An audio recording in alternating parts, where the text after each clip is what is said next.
Hello, everyone. So, this week we are going to look at the Brownings. The Brownings were the ultimate power couple in the Victorian poetry scene. So, imagine them as today's equivalent might be, say, Beyonce and Jay Z, or Gwen Stefani and Blake Shelton, something like that. So, that is what Robert Browning and Elizabeth Barrett Browning uh, were to the Victorian world. And people followed their romance all the way up to her death. Uh, they were very much in love, and that's going to show out in the love poems that Elizabeth Barrett at the time wrote to Robert Browning in Sonnets from the Portuguese. I want you to be careful as you read Sonnets from the Portuguese.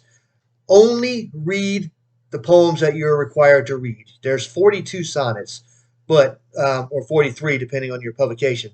But you're only required to read about half of them. They're not long. They're only 14 lines each. They have a certain rhyme scheme. They're an iambic pentameter, things like that. But uh, read these carefully as you go through, from the early sonnets all the way up to the last ones, because um, because they're going to show how Elizabeth Barrett Browning goes from being a little reluctant, and there were many reasons for that, mostly her father not approving of their relationship, but she was reluctant to fall in love with him. Then she finally gives in and does fall in love with him.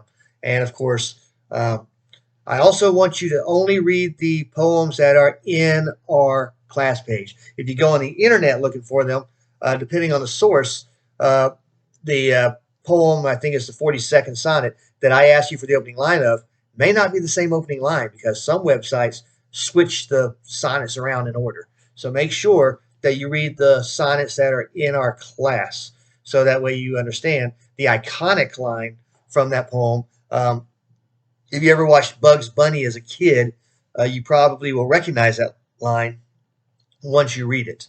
So, that's Elizabeth Barrett Browning and her Sonnets from the Portuguese. We're going to see her again next week when we talk about the Industrial Revolution, but that's all we're going to look at for her this week is her love poems to Robert. For Robert Browning, he was a master of something called the dramatic monologue.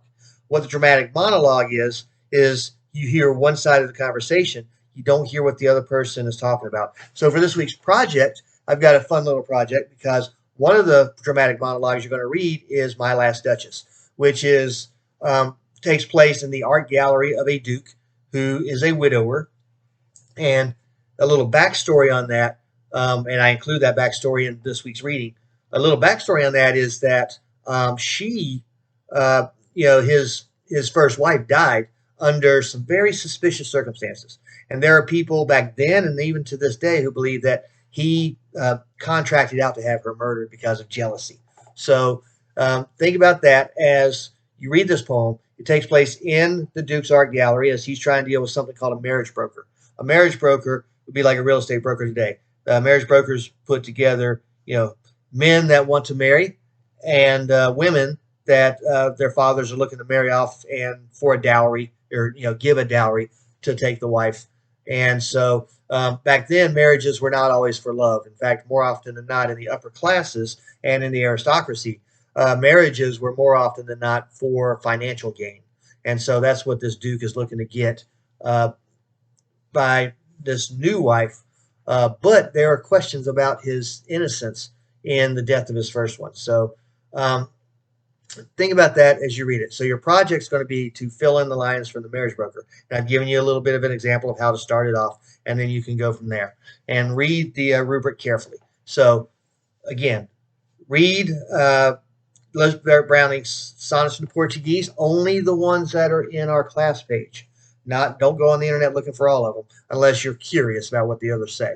And then Robert Browning's two. I've actually included the dramatic monologue from The Last Duchess. I've also included another poem that's kind of gruesome. It's Porphyria's lover, and you'll see what happens to poor Porphyria when a man who loves her and whom she's in love with finds out that he can't have her.